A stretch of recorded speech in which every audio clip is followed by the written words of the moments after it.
Nasurahan yata ako sa blast on. Ang ganda ng araw, pero malamig. You guys, totoo nga yung chismis. The acai berry. So, I did try last night around 5 o'clock in the afternoon.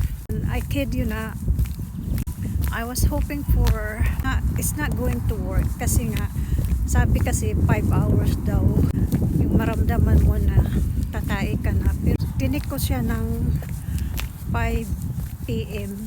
Tapos, nawala na ako ng pag-asa kasi count ko mga 10 p.m. or midnight tatawagin na ako ng kalikasan, pero wala pa rin until 7. Yeah, exactly 7 o'clock in the morning.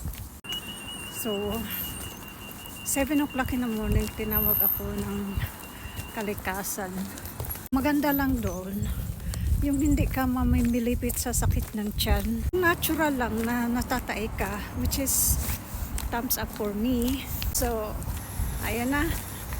Ato, okay na ako. Tinawag ako ulit just 2 minutes after I had parang piniga yung aking mga intestine. Yung bang nilinis talaga ba? Nilinis. Which is, that's my point of buying that product anyway. Gusto ko yung linisin talaga yung yung masamang kaluluwa. Masamang kaluluwa talaga. Actually, I'm quite impressed, you know. Not only that, ang sarap ng tulog ko. As in, I sleep like a baby. That's my honest review of the acai berry.